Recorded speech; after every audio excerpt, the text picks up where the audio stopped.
जय हिंद साथियों, स्वागत है आपका self study classes Vishwamit Jain YouTube channel में।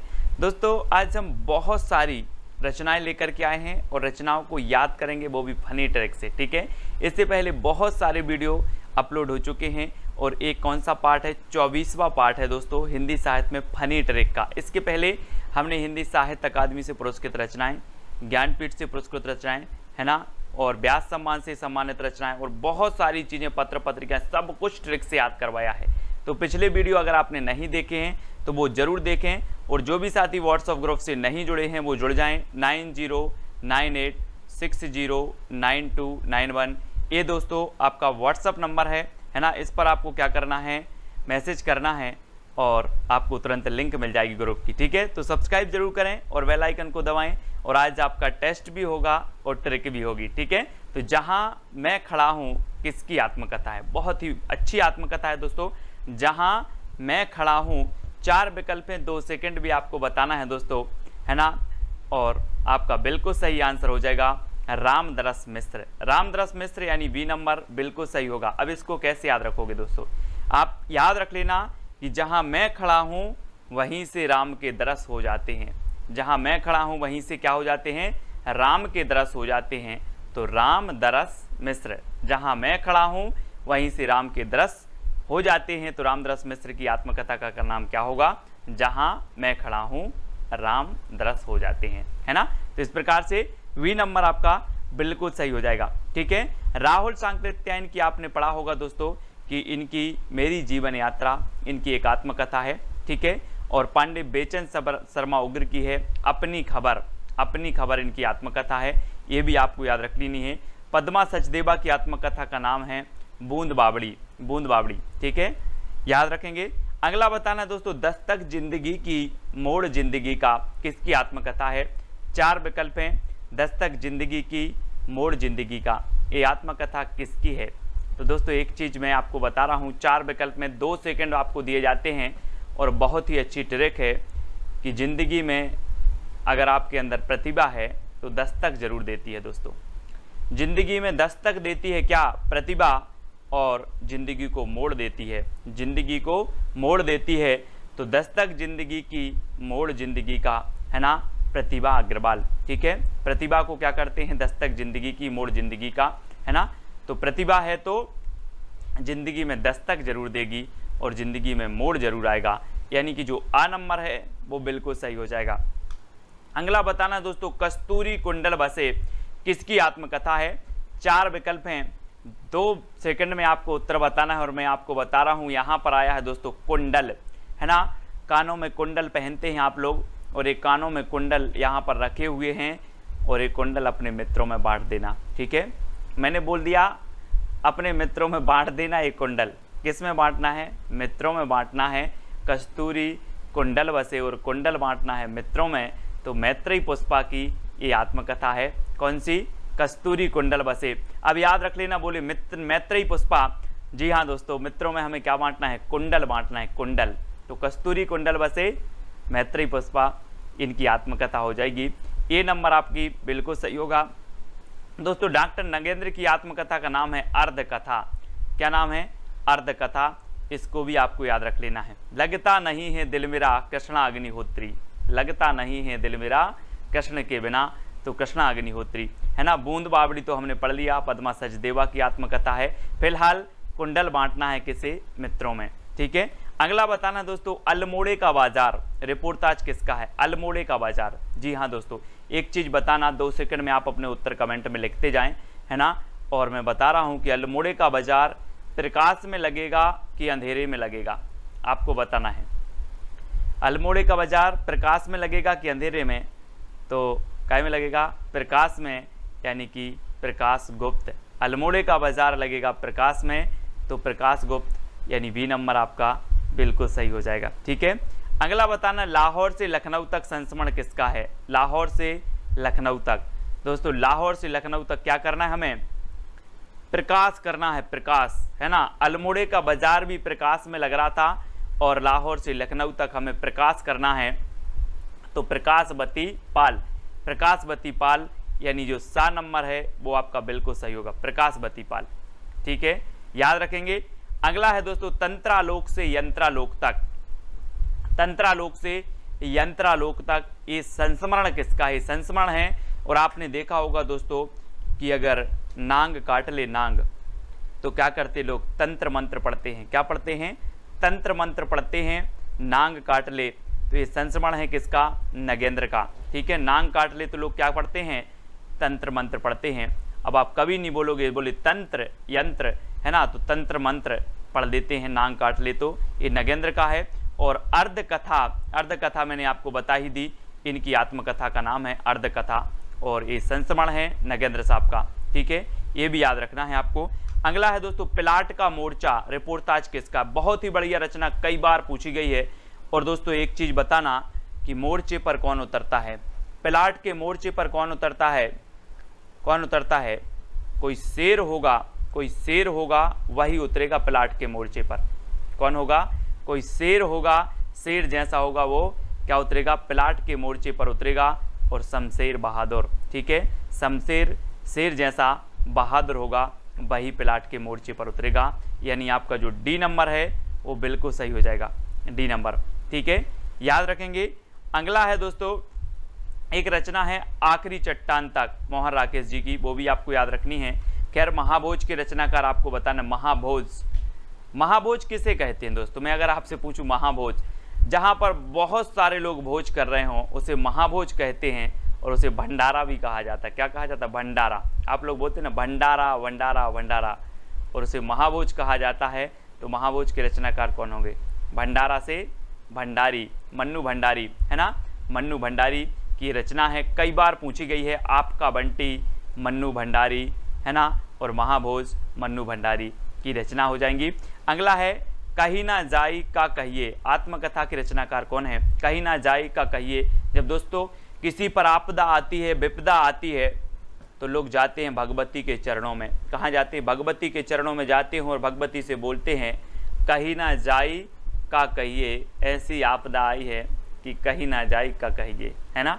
इस प्रकार से कहाँ जाते हो? भगवती के चरणों में जाते हो और कहते हो कहीं ना जाई का कहिए। ये भगवती चरण वर्मा की आत्मकथा का नाम है और आ नंबर आपका बिल्कुल सही हो जाएगा। ठीक है, अगला बताना दोस्तों तरुण का स्वप्न आत्मकथा के रचनाकार कौन है? तरुण का स्वप्न। एक चीज और बताना कि तरुण मतलब क्या होता है? तरुण, तरुण मतलब होता है दोस्तों नौजवान। क्या होता है? नौजवान। और नौजवान, हर नौजवान का स्वप्न होता है कि हम भी कैसे बन जाएं? सुभाष चंद्र बोस जैसे, है ना। बॉस तुम मुझे खून दो, मैं तुम्हें आज़ादी दूंगा। तो नौजवान, हर नौजवान का सपना होता है कि मैं भी बॉस बन जाऊं, बॉस। तो तरुण का स्वप्न क्या है? ये आत्मकथा है और किसकी है? सुभाष चंद्र बोस साहब की है ना। और बी नंबर आपका यहाँ पर बिल्कुल सही हो जाएगा। तरुण मतलब नौजवान और नौजवान का स्वप्न होता है क्या बन जाऊं? बॉस बन जाऊं, बॉस। तो सुभाष चंद्र बोस। ठीक है, अगला है दोस्तों सिंहावलोकन की रचनाकार कौन है? सिंहावलोकन। और एक चीज बताना दोस्तों कि जंगल में आपने देखा होगा सिंह का क्या होता है? सिंह का बहुत यश होता है। क्या होता है? सिंह का बहुत यश होता है। पूरे जंगल में सिंह का ही यश होता है। हम बोलते हैं जंगल का राजा सिंह, और सिंह का यश होता है कहाँ पर? जंगल में। तो यहाँ पर आया है सिंह और सिंह का यश होता है तो यशपाल। ठीक है, ये आत्मकथा किसकी होगी? यशपाल जी की, यशपाल। ठीक है, ये नंबर आपका बिल्कुल सही हो जाएगा। अगला है दोस्तों जंजीरें और दीवारों की रचनाकार कौन है? जंजीरें और दीवारें। आपने देखा होगा दोस्तों, आप यही मत सोचना कि दीवारें सिर्फ मिट्टी से बनती हैं, रेत से बनती हैं, पत्थर से बनती हैं, ईंटों से बनती हैं। दोस्तों वृक्ष से भी क्या बन जाती हैं? जंजीरें बन जाती हैं, दीवारें बन जाती हैं। कैसे? वृक्ष से, है ना। तो जब वृक्ष से जंजीरें और दीवारें बन जाती हैं तो राम वृक्ष बैनीपुरी, है ना, राम वृक्ष बैनीपुरी की ये रचना है जंजीरें और दीवारें। ठीक है, याद रख लेना, आपसे पूछा जाएगा जंजीरें और दीवारें, बोले हाँ वृक्ष से भी बन जाती है जंजीरें और दीवारें। तो सा नंबर आपका बिल्कुल सही हो जाएगा। सेवाग्राम की डायरी संस्मरण के रचनाकार कौन है? सेवाग्राम की डायरी। जी हाँ दोस्तों, और आप लोग क्या करते हो? क्या करते हैं? सभी लोग राम की सेवा करते हैं। काहे कि बोले मुझे राम का सेवक बन जाएं, या हम राम के सेवक हैं, हम तो श्री राम की सेवा करते। इस प्रकार से सभी लोग बोलते कि नहीं, है ना। तो सेवा करना है तो किसकी करना है? श्री राम की करना है। तो श्री राम शर्मा, सेवाग्राम की डायरी श्री राम शर्मा। ठीक है, श्री राम शर्मा की ये संस्मरण है दोस्तों, सेवाग्राम की डायरी पूछी गई है कई बार, श्री राम शर्मा। ठीक है, अगला बताना है नागफनी आत्मकथा के रचनाकार कौन है। ये है दोस्तों नागफनी, ये नागफनी है और इस आत्मकथा के रचनाकार बताना है। और दोस्तों ये आपने इसका रूप देख लिया, इसका रूप देखते ही कुछ लोग सो जाते हैं, है ना। तो रूप नारायण सोनकर, है ना। इसका रूप देखो जरा, कुछ लोग सो जाते, बोले नागफनी ये मेरे बस की बात नहीं, तो सो जाते हैं। तो रूप नारायण सोनकर, है ना। नागफनी आत्मकथा है रूप नारायण सोनकर जी की, यानी जो आ नंबर है वो आपका बिल्कुल सही हो जाएगा।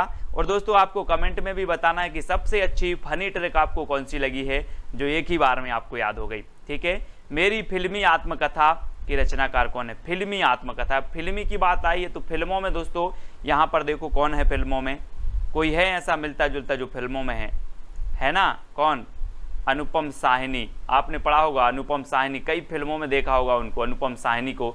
यहाँ पर बलराज साहनी लिखा है, लेकिन साहनी से हम पढ़ लेंगे, साहनी जी हैं, बोले साहनी जी काय में फिल्मों में हैं, तो मेरी फिल्मी आत्मकथा साहनी जी हैं, तो बलराज साहनी, है ना। सा नंबर आपका बिल्कुल सही होगा, बलराज साहनी। अगला है दोस्तों ज़्यादा अपनी कम पराई। आपने पता होगा कि लोग अपनी पर ज़्यादा आंसू बहाते हैं, पराई पर कम। ज़्यादा अपनी, है ना, बोले ज़्यादा आंसू बहाना है अपनी पर, पराई पर कम। क्या बनाना है, आंसू यानी कि अश्क, है ना। अश्क, ज़्यादा अपनी कम पराई, है ना। अपनी पर ज़्यादा और पराई पर कम। ठीक है, होता भी यही है। तो उपेन्द्रनाथ अश्क इसके रचनाकार हैं, ज़्यादा अपनी कम पराई, यानी आ नंबर आपका बिल्कुल सही हो जाएगा। ठीक है, अगला है दोस्तों प्रेमचंद घर में जीवनी, कई बार पूछी गई है दोस्तों, बहुत बढ़िया है। और प्रेमचंद जी के बारे में पढ़ना कभी, इनकी 2 शादियाँ हुई थी। कितनी हुई थी, 2। और इनकी जो मतलब लास्ट वाली दूसरे नंबर की इनकी क्या थी, पत्नी थी, वो थी शिवरानी देवी, है ना, शिवरानी देवी। और उन्होंने जीवनी लिखी थी प्रेमचंद घर में। प्रेमचंद घर में एक कई बार पूछी गई शिवरानी देवी जी की ये जीवनी है ना। तो याद रख लेना, इनके द्वारा लिखी गई है, शिवरानी देवी के द्वारा।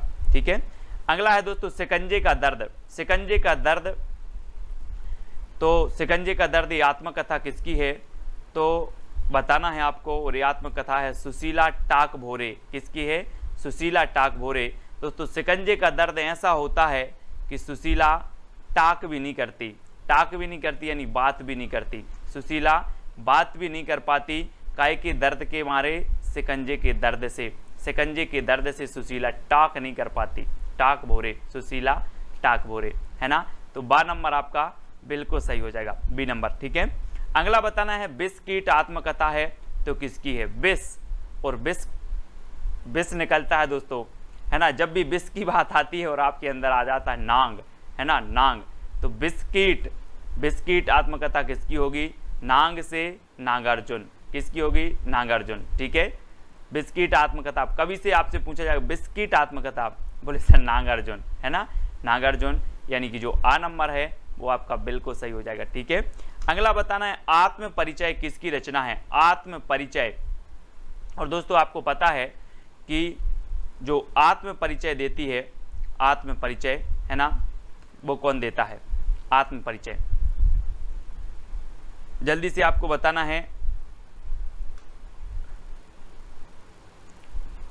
आत्म परिचय तो याद रख लेना, आत्म परिचय देता है नांग। कैसे, फण फैला के, फण फैला के। तो फणीश्वरनाथ रेणु की आत्मकथा है आत्म परिचय, इसलिए याद रख लेना। बिस्किट, बिस निकलता है नांग से तो नागार्जुन। ठीक है, और आत्म परिचय देता है नांग क्या करके, फण फैला के। फण फैला के देता है तो फणीश्वरनाथ रेणु की जो आत्मकथा होगी वो क्या होगी, आत्म परिचय, है ना, आत्म परिचय। आप उसका कुछ करो फिर वो अपना आत्म परिचय देगा ऐसा करके, है ना। तो आत्म परिचय, फण फैला के, तो फणीश्वरनाथ रेणु की ये रचना हो जाएगी, आत्मकथा हो जाएगी। ठीक है, अब यहाँ पर हमने बहुत सारी आत्मकथा पढ़ी, जीवनी पढ़ी, रचनाएं पढ़ी। अब आपको कौन सी सबसे अच्छी जीवनी लिखी लगी, कौन सी सबसे अच्छी ट्रिक लगी है, फनी ट्रिक लगी, वो आपको कमेंट में लिखना है। इसके पहले की वीडियो देखना है और एक क्वेश्चन आपको बताना है। बाबूजी, बाबूजी ये जीवनी का नाम है और इसकी रचनाकार आपको बताना है कौन है। शोभाकांत, मृदुला गर्ग, विष्णु प्रभाकर या फिर कृष्णा सोपती। ठीक है, तो आपको बताना है। और दोस्तों 4 विकल्प आपको सामने मौजूद हैं और 4 में से आपको चयन करना है। और आप शोभाकांत के बारे में क्या जानते हो, मृदुला गर्ग के बारे में क्या जानते हो, विष्णु प्रभाकर और कृष्णा सोबती, इन चारों के बारे में भी आप कमेंट में लिख सकते हैं। मैं सारे के सारे कमेंट देखता हूँ, कौन कितना अच्छा लिखता है ना, वो भी देखता हूँ। तो बाबूजी जीवनी किसकी है, ये चीज़ तो आपको कमेंट में लिखना ही है और लाइक ज़रूर करना है वीडियो को। और 9098609291 ये आपको नंबर दिया है व्हाट्सअप नंबर, तो व्हाट्सअप ग्रुप से आपको अवश्य जुड़ जाना है, ठीक है। और दोस्तों आपको टेलीग्राम ग्रुप से जुड़ना है। टेलीग्राम ग्रुप से जुड़ने के लिए आपको टेलीग्राम ऐप डाउनलोड करना है, सर्च करना है IAS स्टडी ट्रिक और ज्वाइन हो जाना है, ठीक है। सभी लोग वीडियो को लाइक करेंगे, चैनल को सब्सक्राइब करके बेल आइकन को अवश्य दबाना है। आज के वीडियो के लिए बस इतना ही। जय हिंद।